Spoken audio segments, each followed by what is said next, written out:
Hello everyone, it's Mark Nicholas here, and I'm here to demonstrate to you a program that I've found. It's called EZVid. It's wonderful for those people that like to do quickie videos for YouTube to maybe advertise something for their business or something else that they've found. On this end with the question mark, we have a help section which will help you to know some of the shortcuts that are available in this program, as well as some other information.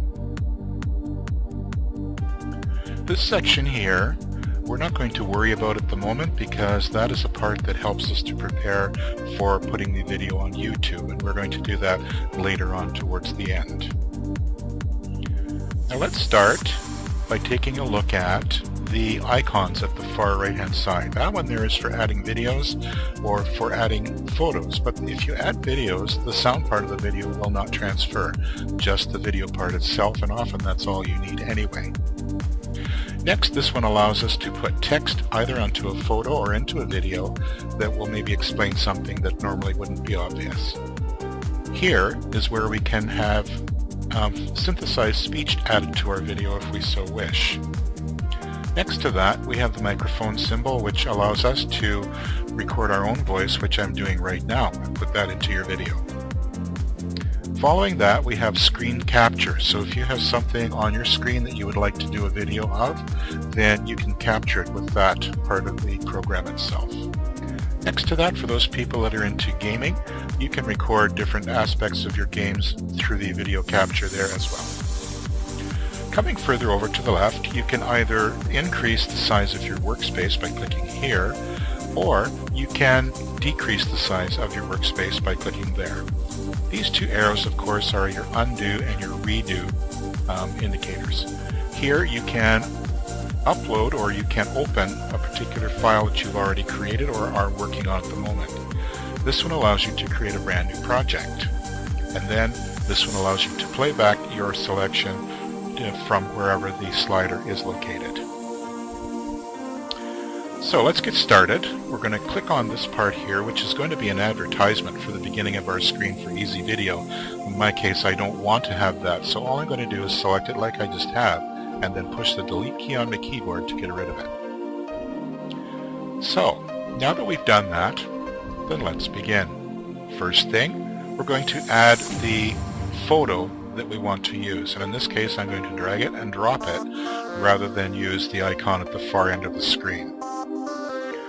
Once I've done that, I have to think about how long do I want the video to be, and of course this can be adjusted later as well. So I click on that particular photo, then I drag from the right hand side there along the timeline to the length I want. And this is particularly good because it helps you to keep your videos short and sweet, or to the time limit that you want to use, because then, and here we can either increase the size or decrease the size of our work area. Later on, when we record our own voice, then of course the voice recording will stop when it reaches whatever it is we have preset it for. So clicking on the microphone icon, then I'm going to record a little bit of video here, or audio rather. You won't hear it because, as I said before, when you put a video into the timeline, the audio part of it does not go with it. So as a result, you're hearing me talk instead of hearing what the video has to say. So here you can see along the underside of the photo, you're going to see the lines going up and down, showing you that your voice is being recorded, so then that way you can be sure that it's happening for you rather than guessing, is it recording or isn't it? Because sometimes when we use the recording software with our computers, it sometimes works and sometimes doesn't. So we want to be sure that it's working and we don't have to go back and figure out why. So as you can see, it stops automatically once it hits the 30-second mark, so that we don't have to worry about going over. Okay, the next thing we're going to do is we're going to take our slider and we're going to put it back to 0, because we want to hear what our particular presentation sounds like. So we click on the play button and we'll be able to hear what it is we've recorded. If we don't like that, then we can go on to, or we can stop first, then we can go on to the green area, right click it, and then clear the audio, and then we can start again if we wish. Now up further, we can decrease or increase the amount of music to voice so that our voice will either be louder than the music or the music a little bit louder than our voice. I like to keep it to the far left because I think the voice is important to be over top of the music to be able to explain what we're talking about.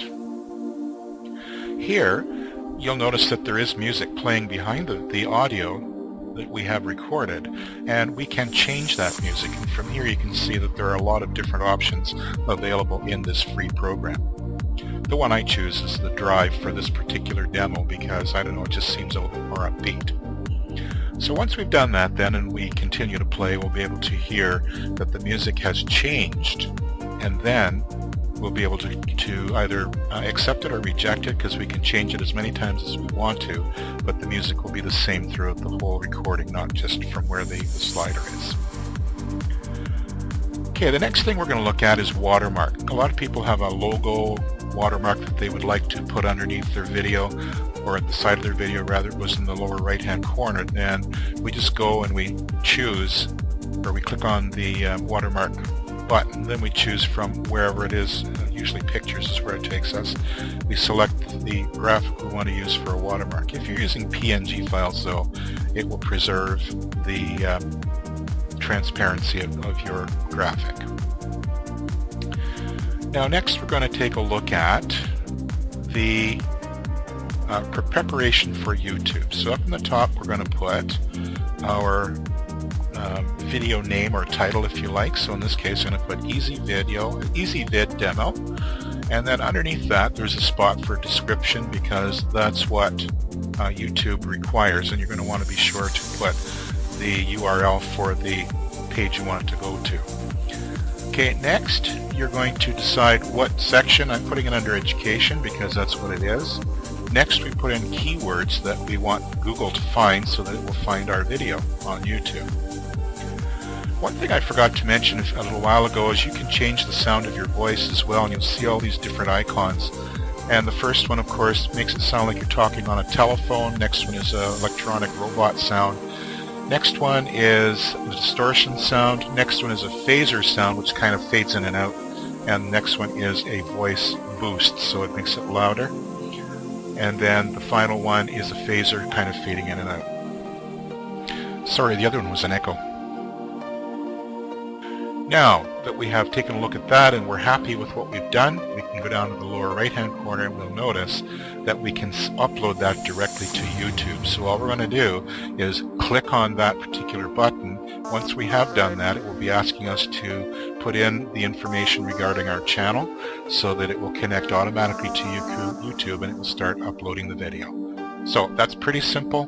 Great free program for anybody that wants to make quick videos with music in the background. Enjoy. You can download this for free at www.ezvid.com.